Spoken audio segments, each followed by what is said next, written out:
Welcome into another edition of SEC Football and Beyond. I'm Neil McCready. Chris Landry here with me as well. Welcome into February. We made it through January. I've learned to celebrate just making it through months these days.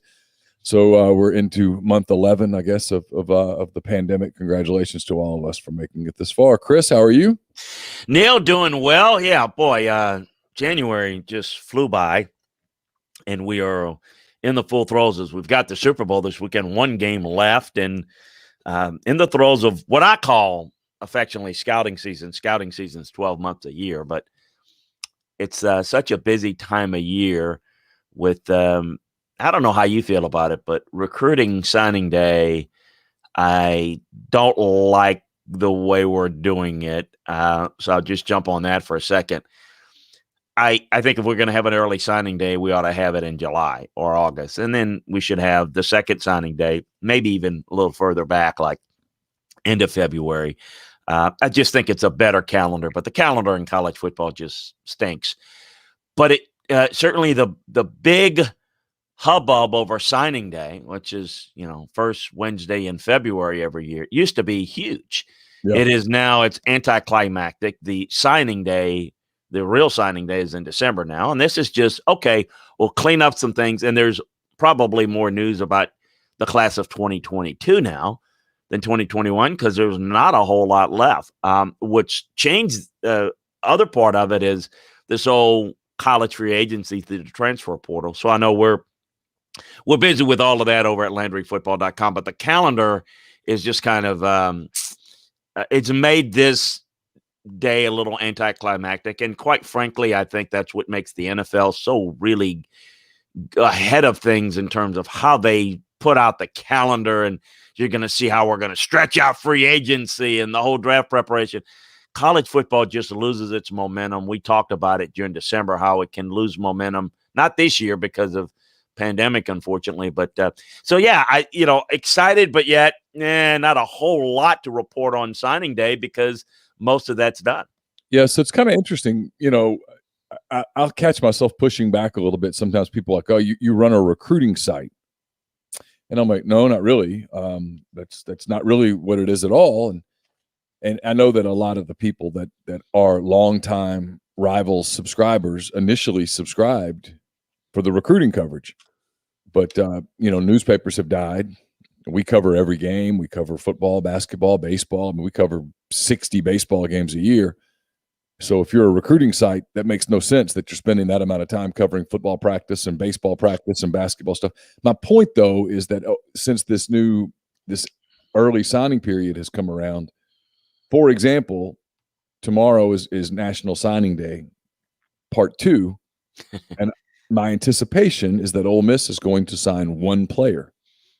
And I think that's fairly common across the country.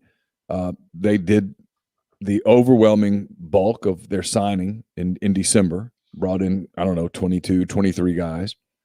And they're saving a handful of spots for the transfer portal.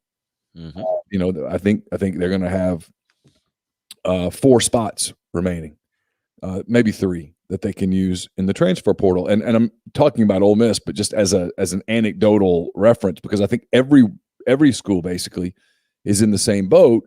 And you mentioned the attentions on the 2022 guys, but the thing about the 2022 guys is from a rival site, if you will, we write about those guys, yet we have analytics. We can track it. We're not selling that stuff. I mean, recruiting content has gone from something that you use as a major sales piece to drive traffic, to bring new subscribers in, to now it's more of just a maintenance piece, if you will. Nobody's getting breathless in February over a 2022 commitment. Not going to see them this year. And then kind of you gotta have to remind everybody who they are next year at this time because they kind of who's that guy? Who's that guy again? That it's not even that. It's just that a kid commits 10 months out. He's going to decommit at some point. He's going to reopen it and all that stuff. Mm-hmm. You're going to have all this drama over the next 10 or 11 months, and it's fine. It's perfectly fine. But you're right. There was a time not so long ago when the first Wednesday in February was this giant blinking light on the calendar that all the attention came to. It was sort of like the NFL draft. It was you 8 o'clock in the morning on the first Wednesday in February was always this big dramatic moment, and that's gone now. And I don't have as much of a problem with the calendar as you do. The problem with an early signing day, and I'm generally with you, is a kid who signs in August. So many of those kids are going to see coaches get fired and all those things. They're going to want to reopen. You're going to have provisions for what enables a kid to get out of a signed letter of intent. I don't have a problem with the early period. I think if you're going to have the early period like this, you probably should push the February period back a little bit, like you said, and give kids a little bit more time in January. This year, this is such an odd season. These are all kids who are going to sign with schools tomorrow who've been unable to visit schools over the last 11 months. And we're still in a recruiting dead period, talking about the 2022 kids. We're in a recruiting dead period that right now goes through the end of June. There is some talk about revisiting that and making it the middle of April, but there's a very real possibility that these young people in 2022, the 2022 class, they're not going to be able to take visits anywhere until July at the absolute earliest. And who knows what July brings. So recruiting has become recruiting has become this really fascinating thing where lots of mistakes are going to get made that would not have been made otherwise. Decisions are getting made by kids and by coaches based off Zoom calls and film and that kind of thing, and not personal interaction, and also not being able to have kids come to your camp where you can measure them and you can get them to run and you can clock them and you can look at them, and where you could go to their games and scout them in person.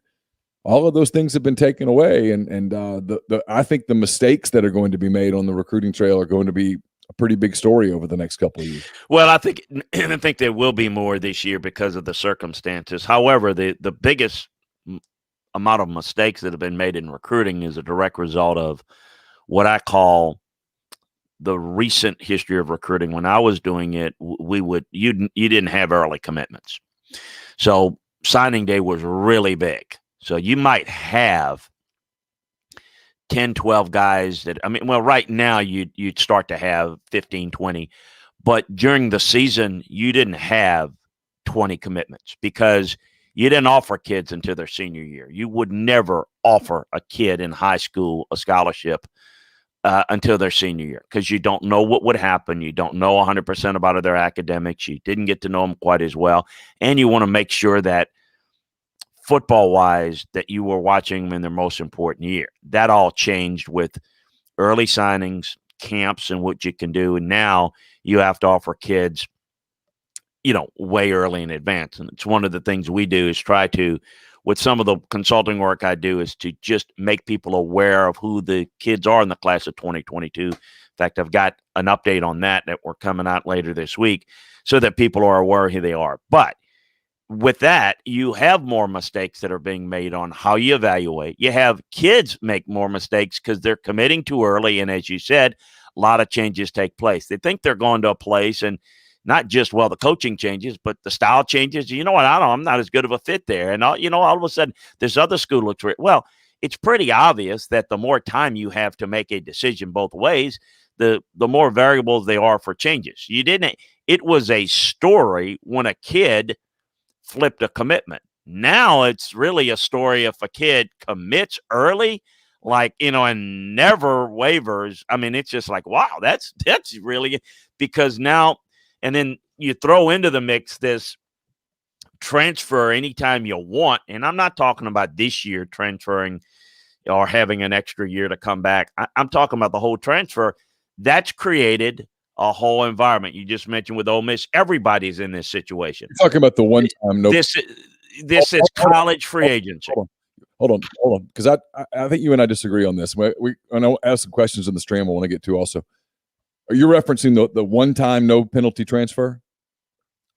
Yeah, I'm talking about I'm not talking about the COVID stand back. The issue with the transfers is it's created college football free agency. So people are going to hold back scholarships. There's an avenue to go into to recruit those guys. And, having been involved in the NFL for years, this has become the college football free agent. What? Look up at me. Hold on.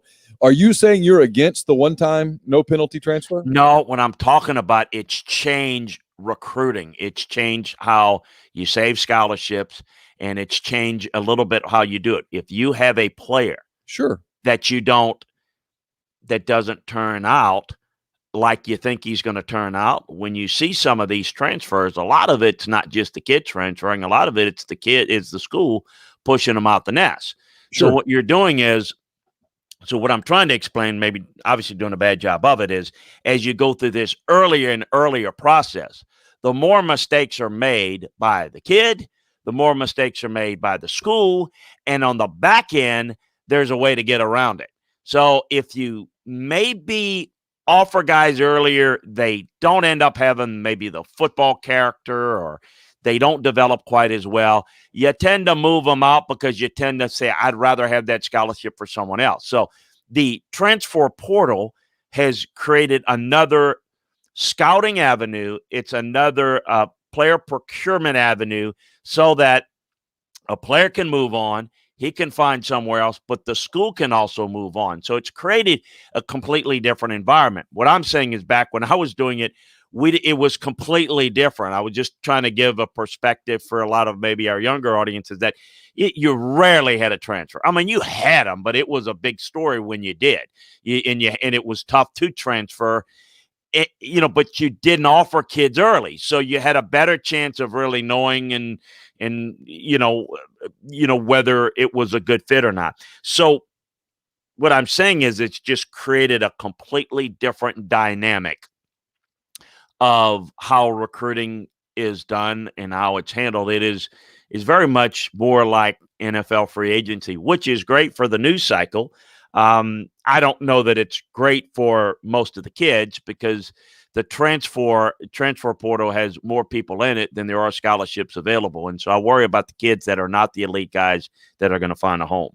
Yeah, the biggest issue for the young people that jump into the transfer portal is that the 25-85 numbers are still in effect. You only have 25 initials per year.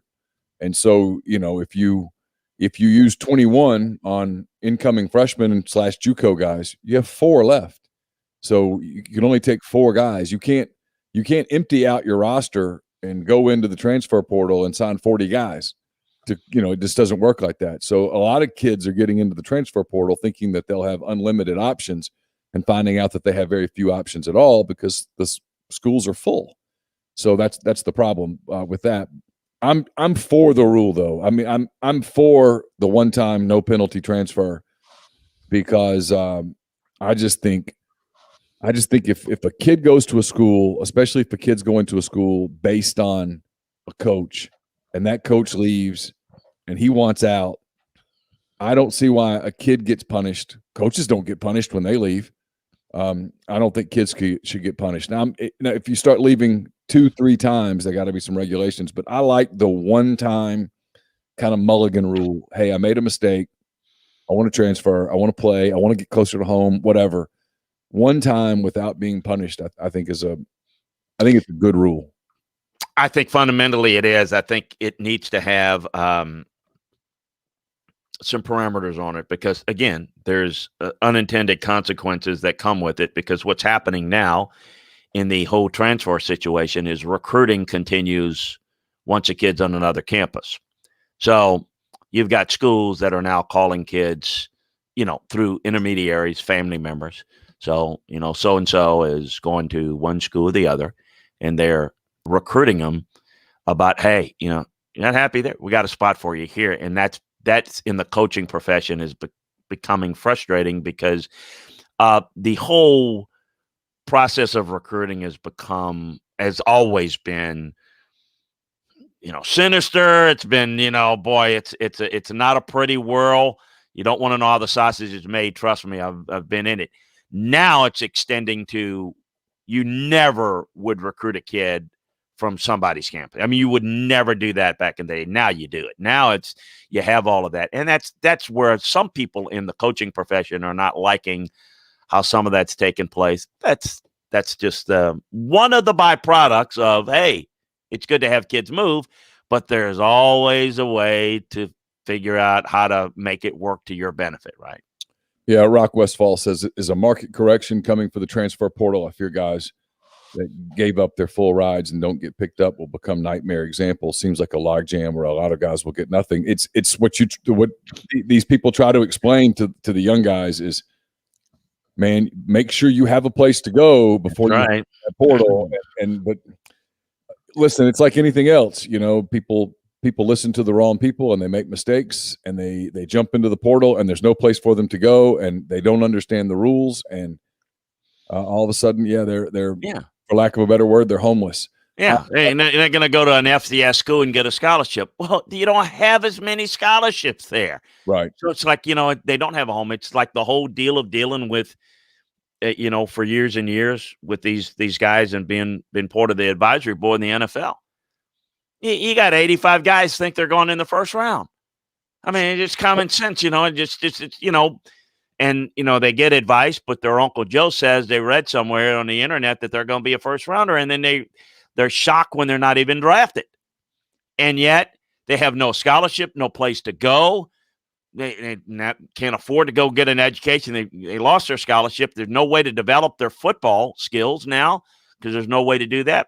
That bothers me because I see that a lot. And I see that a lot in the transfer portal of, look, be careful.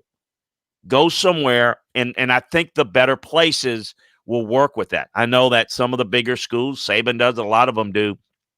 If you have that kid that's not fitting at Alabama, that's just not quite as good, and they want to go, they will help that kid land somewhere else.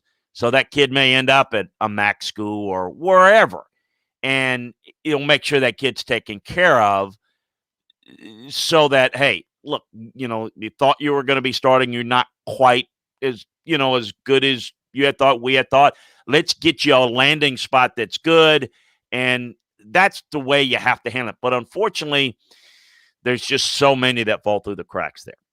I had a question earlier in the chat. I don't know how to get to it to find it, but it was about Jeff Lebby, the Ole Miss offensive coordinator. I think he's one of the rumored candidates at UCF. What are you hearing about the UCF job, the timetable there? Who's in the mix there?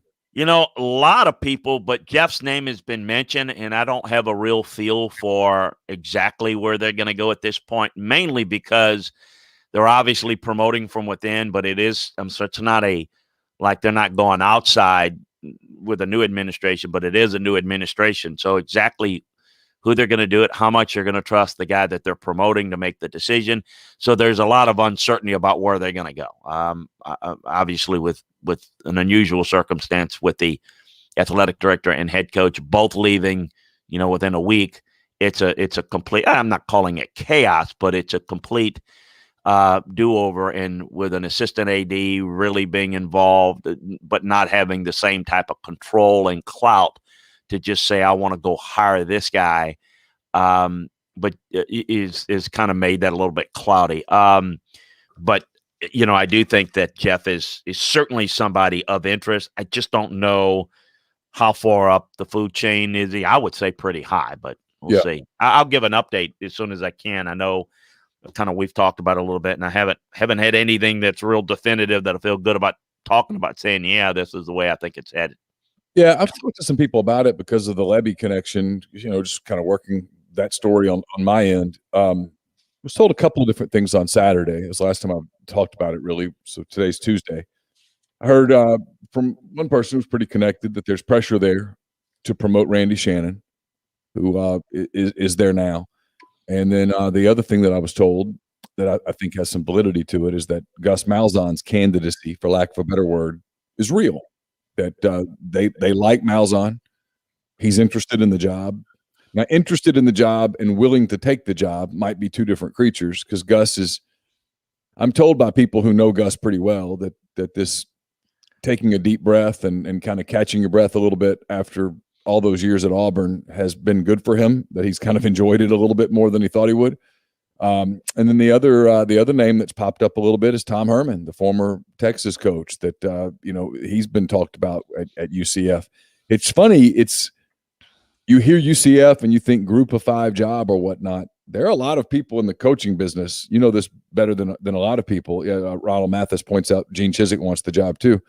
There are a lot of people in the coaching business who say, hey, this UCF job is better than a lot of Power 5 jobs. Well, because it really gets you on path to get a bigger job if that's the direction you want to go. In a couple of those cases too, Gus and Tom, for UCF, it's a name that comes cheap for a while. So basically, they can pay them a little less because they're getting paid by another institution, and so that makes it a little cost friendly for them. But it is a good stepping stone job. In fact, it may be the premier one. And oh, by the way, it's located in Orlando, Florida. I mean, it's just kind of not just recruiting, but if you're an older guy or younger guy, I mean, the wife and the kids are just, doing cartwheels saying, really, like Orlando, Florida, that's great. Go to see Mickey whenever, all that kind of stuff. So it really has a lot of, it has a lot of merit to it. No disrespect, but, it's a little different between there and say Boise, Idaho, unless you're from the Northwest. And of course that job doesn't come open very often, but UCF certainly has a lot going for it. And because they've had some success, they've parlayed that into something that's real successful and a consistent program, so that if you're likely going to win there, and it usually results in somebody getting a better job. And that's appealing for somebody that, hey, look, I can enjoy being there, and then I may have other options open up. So there's no question that it is not a quote unquote group of 5 job. It's a job that's in the group of 5. Yeah. Oh, it's a good job. I've had Ole Miss people ask me, would Jeff Lebby take the job? I'm like, of course he would take the job. Sure, it's a head coaching job, and it's one hell of a one. That's not an issue whether he take it. It's just whether that's where they're going to go. Absolutely. If he's offered the head coaching job at UCF, he's going to take it. All right. Speaking of Florida, the University of Florida picks up Eric Gilbert. Hey, the former LSU tight end, national recruit. I always kind of thought he would end up at Georgia, maybe Georgia Tech, something like that. A little surprised today that he ends up at Florida. I know that the way that Florida used Kyle Pitts was very attractive to him, but there was a lot of talk about him being homesick. Gainesville's good ways from home as well. So I guess a 2-part question here. How surprised are you that it's Florida, and how much of an impact does Eric Gilbert have for the Gators? Not all that surprised, because the whole homesick thing leaving LSU was kind of a smokescreen for the reality. Is he went to LSU for one reason. Okay. He went to LSU because LSU was coming off of a great offense, Joe Brady and Joe Burrow, and he's thinking, I'm going to be that guy, Thaddeus Moss and everybody else that big. I'm going to go in and I'm going to be able to get. Well, he goes in. Obviously, LSU doesn't have those pieces together, including the coaching. So, and yeah, when you're struggling and things are not going well, and you're not getting all your touches, and and he, I think, has some little bit of, let's call it maturity issues, kind of, growing up. And I think homesick becomes a factor when you're not doing all that well, and right. You're not, it's not going the way you want. But and they're certainly couching. And I know one of the beat reporters there in Georgia's talking about, well, they couldn't promise it. Here's the bottom line: is Georgia's offense, while certainly has all the signs of being a little bit more prolific with the passing game, there's still a lot of question marks. So if you're that young guy, you're wondering, okay, because there's some talks about, well, he wanted to be guaranteed 7 to 10. Well, I don't. That's. I'm sure the conversation went about, what's this offense? How I'm going to be featured, yada, yada, yada. And I'm sure you usually throw in numbers and ideas. But the reality is, so you look at Florida and you look what they have done. recently with Pitts. Now, you can make the case that it may not be as productive this year. The passing game may not be as productive. The offense may look a little different, but I still think they're going to feature the tight end. But it's going to Florida because it features him. I mean, let's not, it's not about that. I mean, I think it's about, if it was just homesick, it would be between Georgia and Georgia Tech. And I think people looked at that. But I think with Georgia, I think they'll throw it more, and I think obviously there'll be a more proficient passing attack. But the reality is, I think that kid had some questions about, okay, how much better? How am I going to be featured? Because I haven't really seen it. It's kind of going on faith, and I think he just was, a little bit more intrigued by what Florida has done with their tight ends because it's the most recent situation with they see Kyle Pitts. It's as simple as that, not the whole, he went, again, I think a lot of that is just, how people see it from their perspective. See a game changer for the Gators?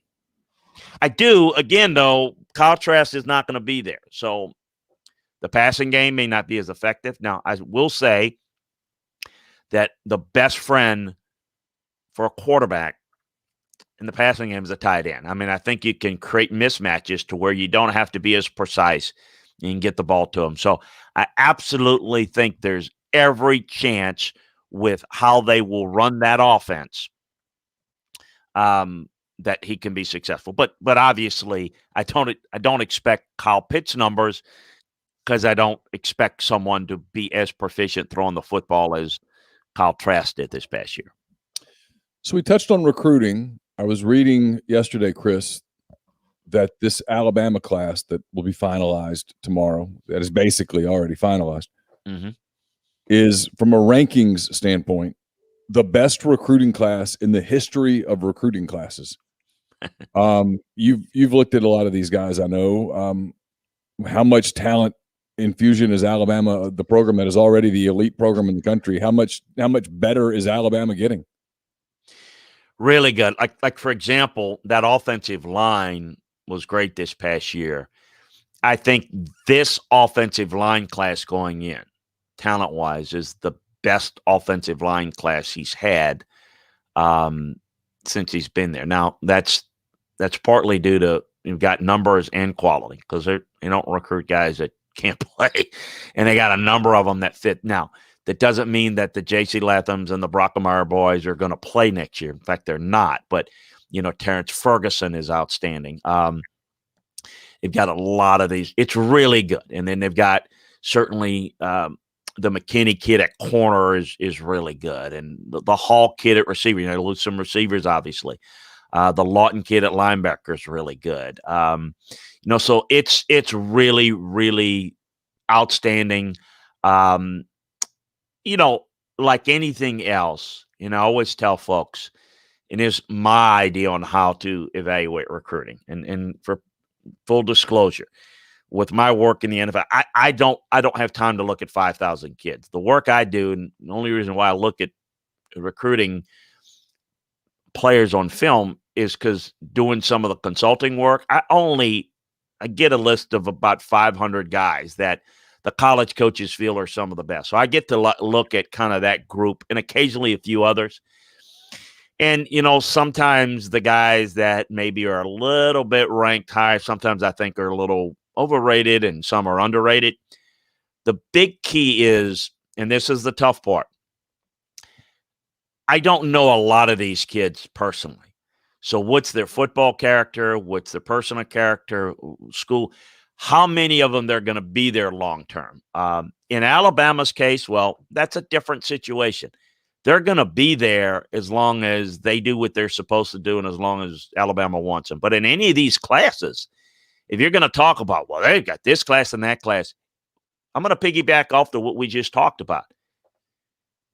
So if you're out there and looking at your favorite school's recruiting class ranking, if you're Ole Miss, you're Tennessee, and you're LSU, whatever, in 2 years, how many of the guys are going to be there? I mean, if we have the rate of transfers, then, you really have to look at, in 2 years, how many guys that are on other people's classes may end up in your class and vice versa. And so I think people put too much into it.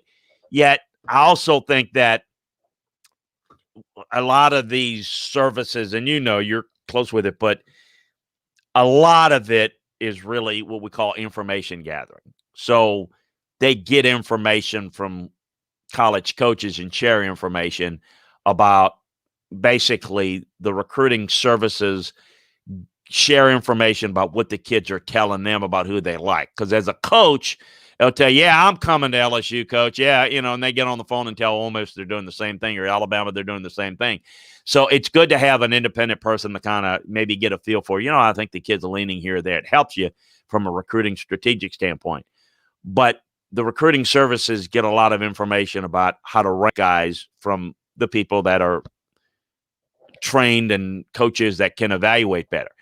So a lot of it is a lot of information. And so if an Alabama, Clemson, and Ohio State's recruiting a kid that's a 3-star, then that kid's automatically going up to 4-star. Trust me. They're because obviously something's missed there.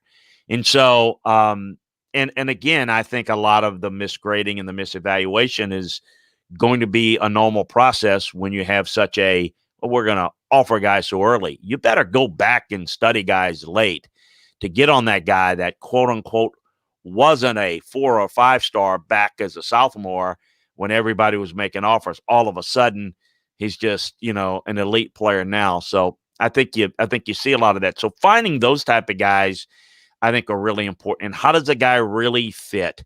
Is he a type of guy that's going to come in and going to work? I mean, Mac Jones is the 3-star. Well, he ended up moving up to a 4-star, because Alabama, but that's a guy that stayed in the system. That's a guy that if he didn't stay in the system at Alabama, where would he be? Where would Alabama have been this past year? Case in point, a lot of, if you bring these guys again, and they move on, you lose your development. Georgia's had a lot to do with that, particularly at the quarterback position. A lot of guys that they've recruited that are very highly recruited quarterbacks, but they haven't really developed them well, and a lot of them have left. Well, therefore, you got problems. And so it looks good on paper, but the recruiting classes are not nearly as good because they don't sustain or keep those guys in their program. And that's, I think, is lost there. But I agree with this. Alabama class is outstanding.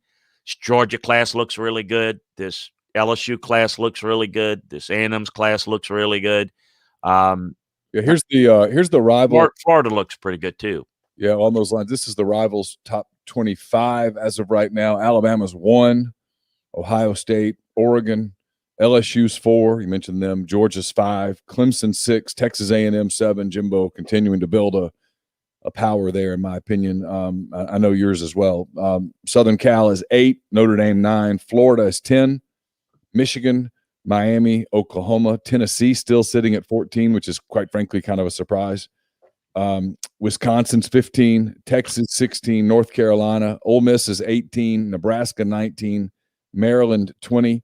Eli Drinkwitz doing a really good job at Missouri on the recruiting trail. They're 21, followed by Pitt, Mississippi State at 23, Iowa at 24, and the Arkansas Razorbacks, Sam Pittman and company, at 25. So it tells you just how the obvious, the duh statement of the day, how brutally difficult the SEC is. Arkansas, the 25th best class in the country, this according to Rivals.com.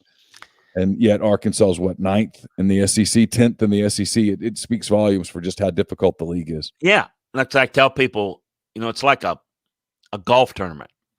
If you're 5 shots back going into the final round and you got one person in between you and the leader, that's doable. The leader has double bogey, you're right in the mix.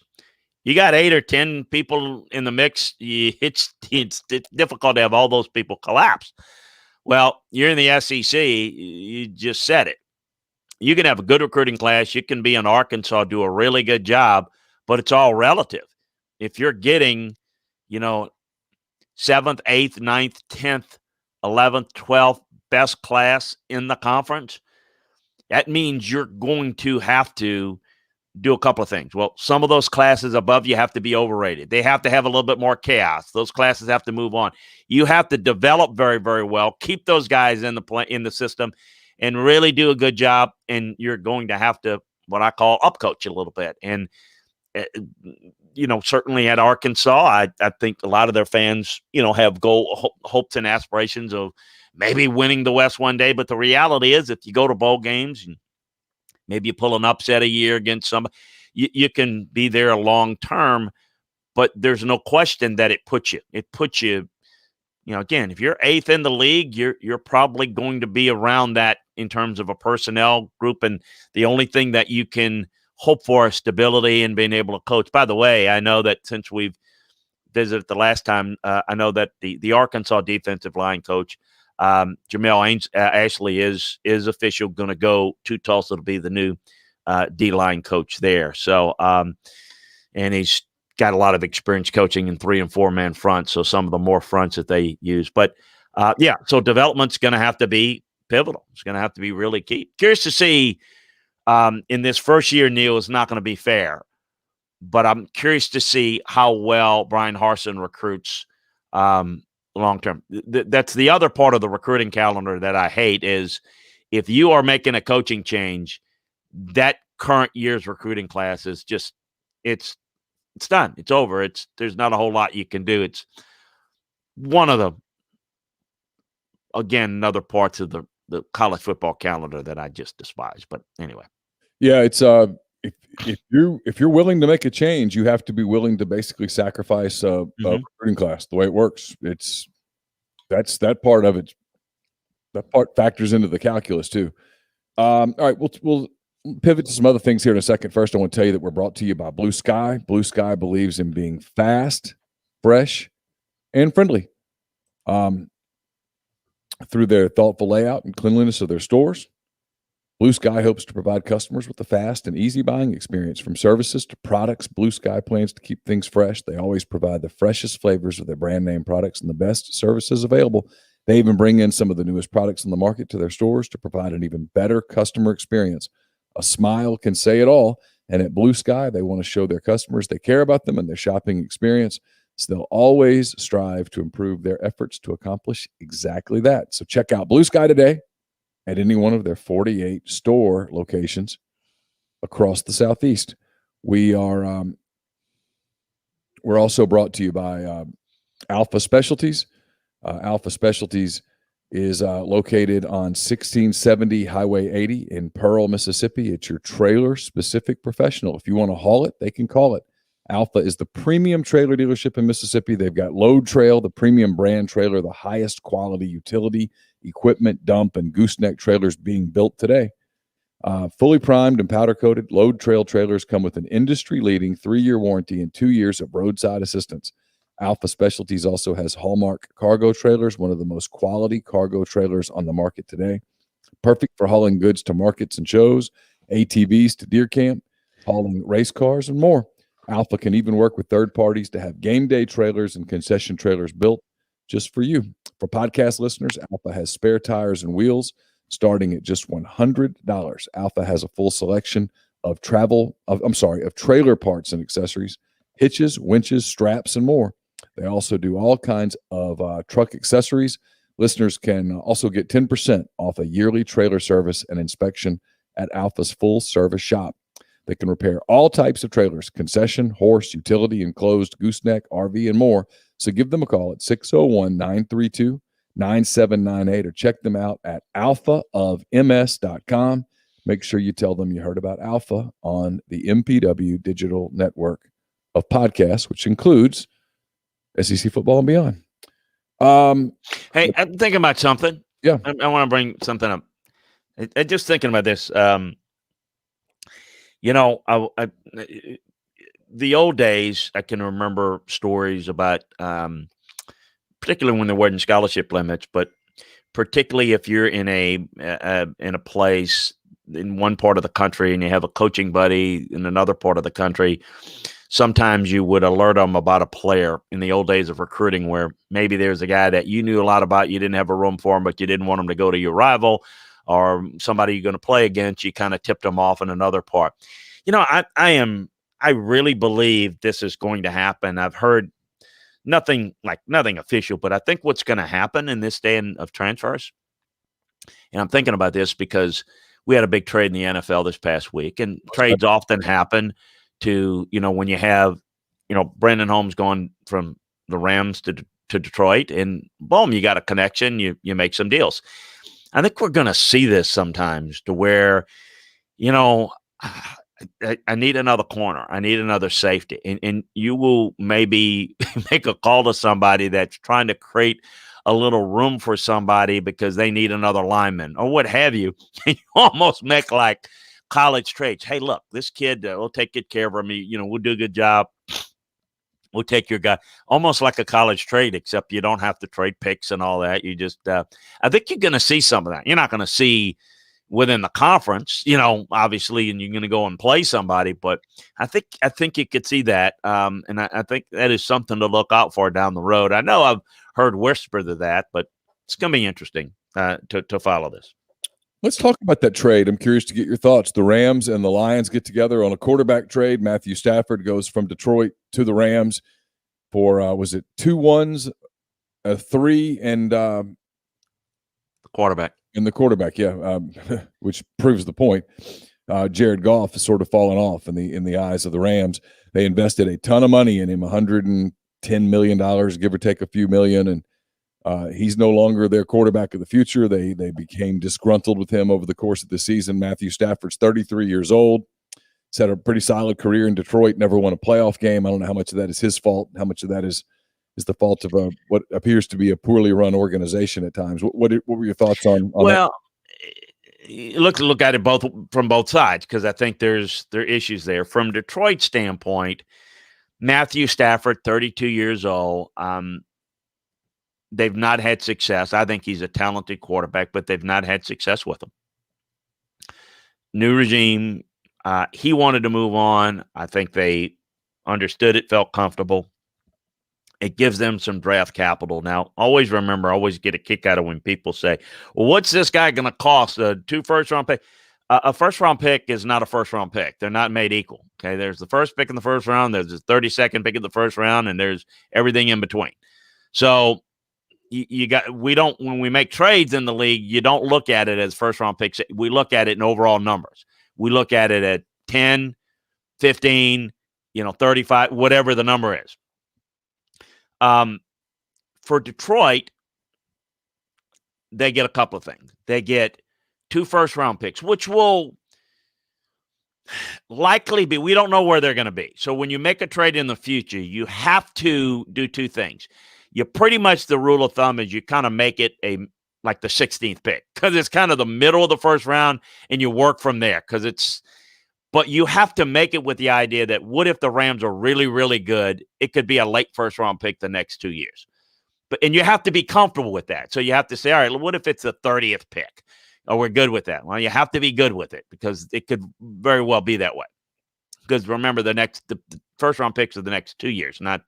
So you get 2 first-round picks, and you get a quarterback that's a starting caliber quarterback. And if nothing else, is a bridge quarterback for Detroit. It is not to mean that Detroit is tying their future to Jared Goff. They can get out from under his contract without a lot of, pain after next year. They really can. So I still think they'll draft a young quarterback. In the best case scenario, he plays well, and maybe he's an answer. Maybe he's a bridge. Maybe he's a guy that can play for a couple of years effectively, or, they move on from him in a year and use those picks. So essentially, they're trading him for the pick. For the Rams, they're making this move because they see the talent of Matthew Stafford. They feel they can win and make a run now. They've been good. They've been a playoff team. They've been to a Super Bowl with Jared Goff. The defense has been really good, just lost their defensive coordinator. They feel that Stafford can take this offense to a different level and make plays like the Josh Allens, the Patrick Mahomes of the world can, and Jared Goff can't. Remember, Jared had some injuries this past playoffs, but not the same type of talent, no doubt. But what it does with the Rams, just a perfect example. Look how much money they gave this guy the second contract. look how much money they put into him. Yeah. And so this was partly done to get a dump. We bleeped up on this deal. Let's try to dump it to somebody that can afford to absorb it in order to get a couple of picks and then get out from under it in a year if they need to. So that's part of the deal. It has a chance to work for both teams, but for the Rams, it needs to be, for them, you never make a trade with, boy, it better win the Super Bowl. Well, all you can do is be in the mix. I think the Rams are in the mix, but they're going to have to do good things around the quarterback, and it's a better situation for him. I see the merits on both sides. People say, well, who won it? You don't know who's going to win a trade until down the road. There's a reason why. There's a lot of circumstances that go in with it, but that's the merit of both deals. What's interesting, and I'm working on a piece right now I'm going to have up on the website of what went on behind the scenes of who else was in it. Well, there are a lot of people that were in it and a lot of people trying to make deals and what have you. Now all eyes are pointed towards Houston, Texas. I was going to ask, what does this deal do for the market for Deshaun Watson? How does this change what the price is for Watson? I've heard one, I think it was John McClain with the Houston Chronicle, longtime NFL writer, longtime columnist there in Houston. He said he thought that this deal, if you use it as a gauge for moving forward, this deal sort of limits the market for Deshaun Watson, perhaps to just the New York Jets, because the New York Jets have those 2 number ones. He said 2 1s, 2 2s, and at least 1 defensive starter off the Jets for Deshaun Watson, because Houston could then take one of those ones, which is the second pick in the draft, and take the second quarterback in the draft after obviously Jacksonville selects Lawrence. Well, a couple of things there. The Jets are in better position because of where their picks are. Because again, well, if he got 2 first-round picks, this one's going to get 4. No, because you can get 2 first-round picks.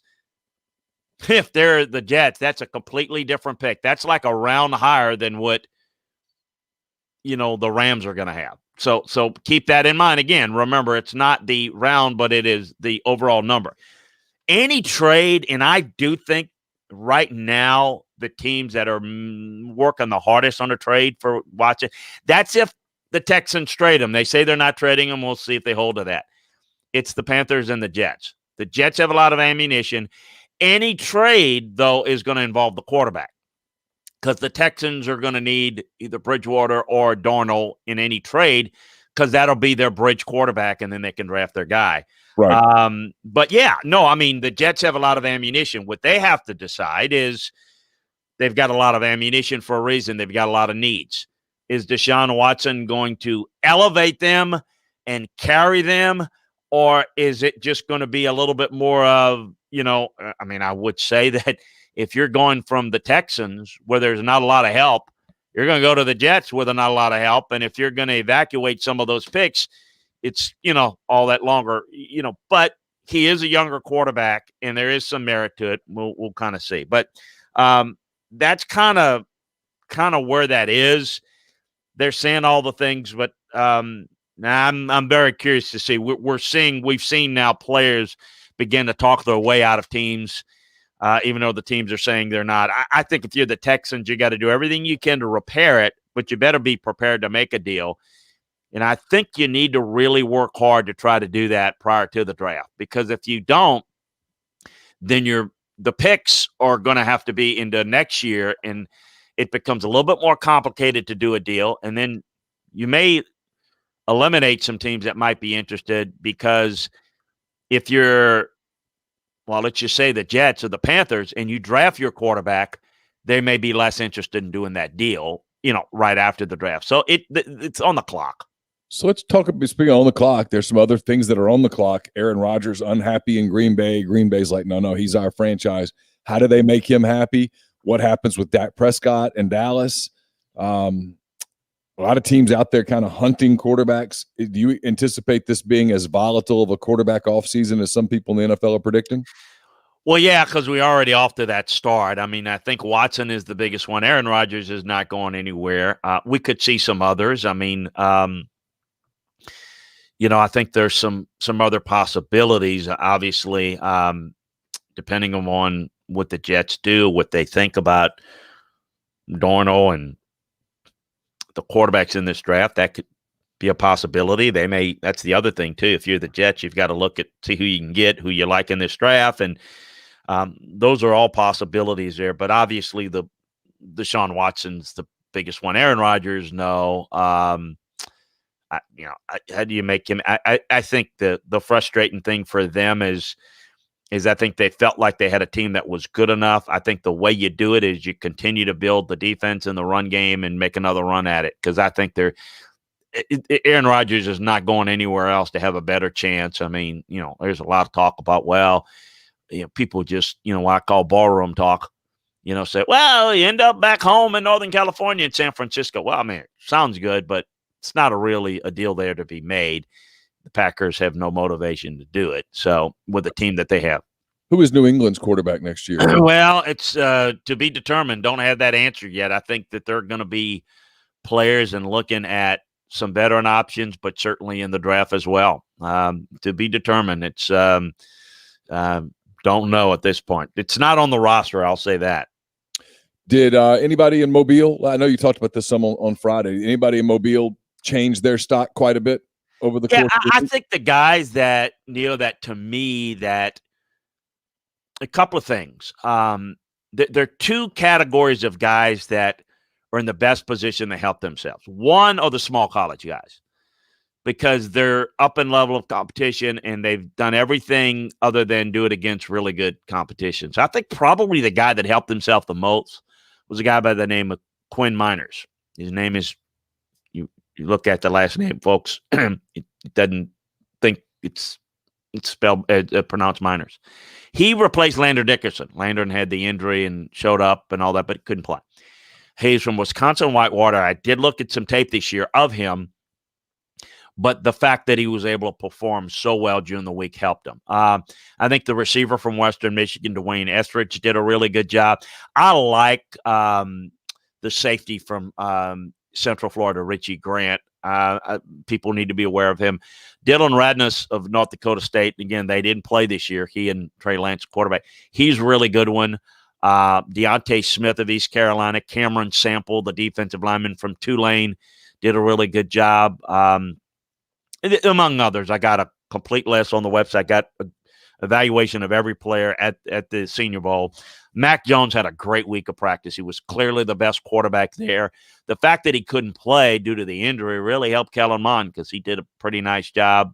I'm not as high on Kellen, but I thought he helped himself in the bowl game. The other category of players that helped themselves are the guys that play alternate positions or do things that are a little different than what they're asked to do in college. So Demetric Felton at UCLA playing a different position. Kadarius Coney doing a little bit more in practice than even what they're asked to do in college. A guy that plays a little bit more press coverage than he's asked to do in college, or off coverage. Those are the type of things. A guy that will play tackle, but prove that he can go inside and effectively play guard, and maybe play out a left-handed stance or right-handed stance. Those things are really important.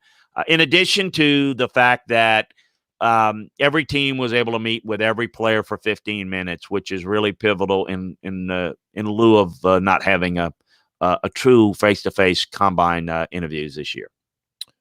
Yeah, it's going to be that draft. The build up to the draft typically is so intense with meetings and getting to know guys and figuring them out, and you're not going to be able to do some of that. It's really going to be interesting to see how that impacts the decision making process. Did Jones work his way up in the first round? Is he definitely a first round? I think he's going to go there, because again, a guy that even with high second round grades, that's going to put him in the first round. Guys with 6.4 grades, high second round, are going to go in the first round. You only have 18 to 22 first round grades in any year. 22 is high. I mean, I've had 24, 25. That's a loaded year.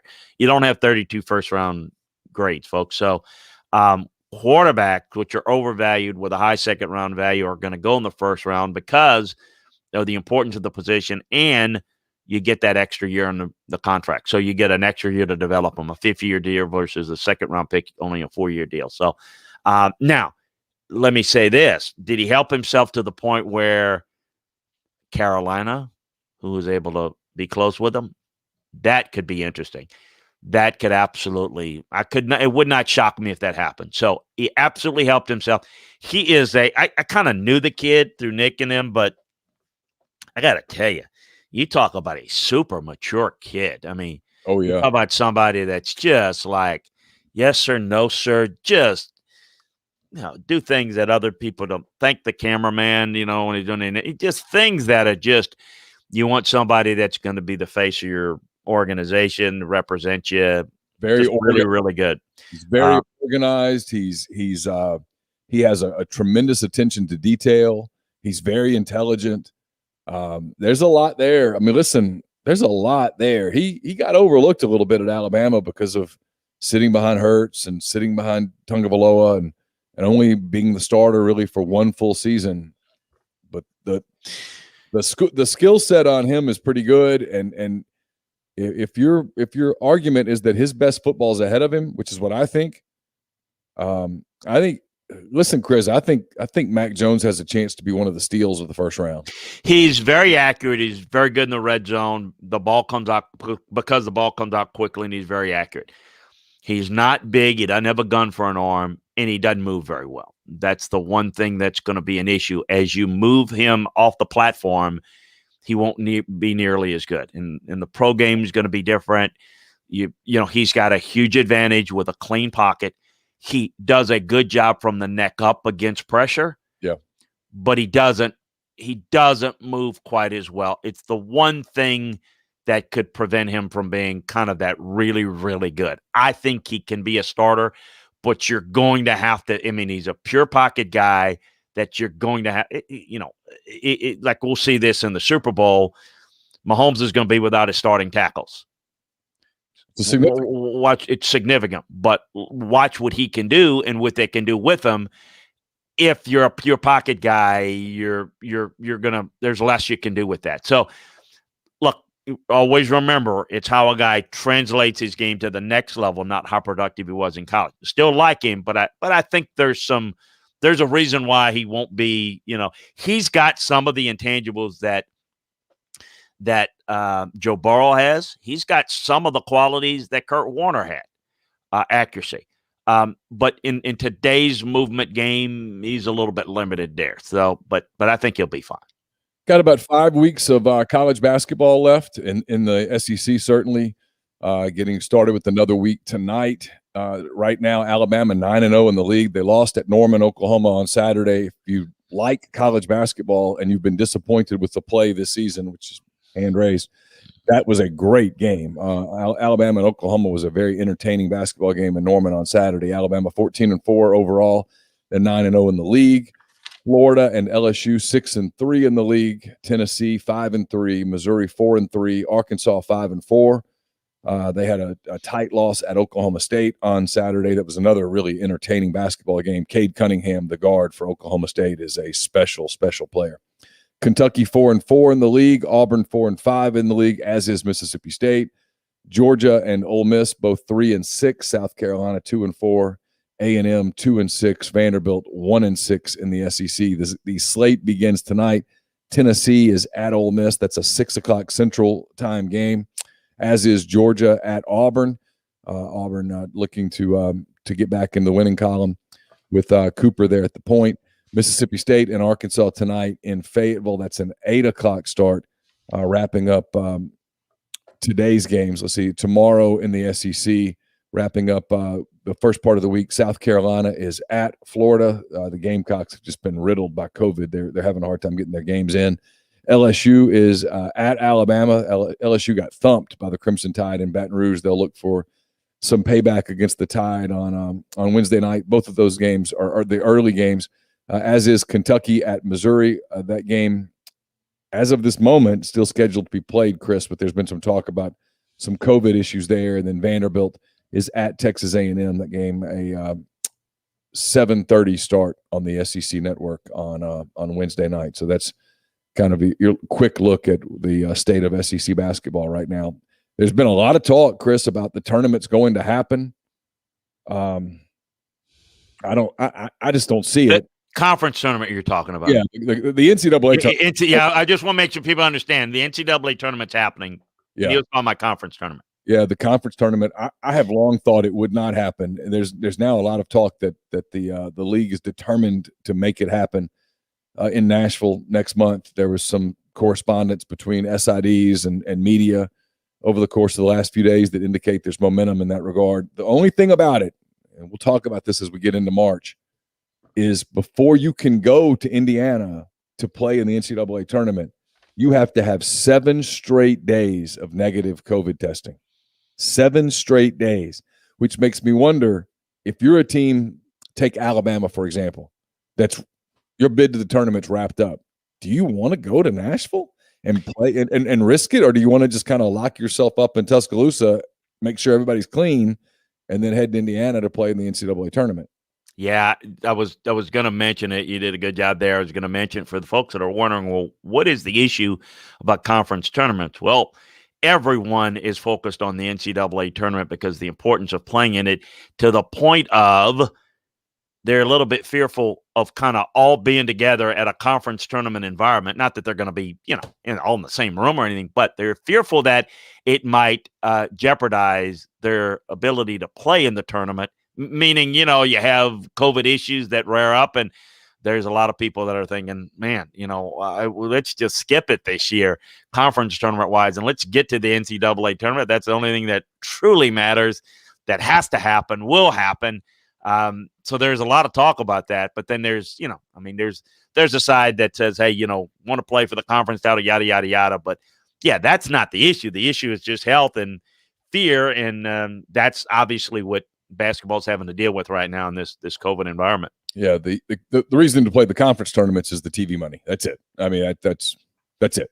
That's the only reason to play them. But the NCAA is going to make sure the NCAA tournament happens. They have to have that money to this season, just simply survive. Yeah, to survive. All right, that does it for this edition of SEC Football and Beyond. We'll come back on Friday. We'll wrap up recruiting. It'll be over by then.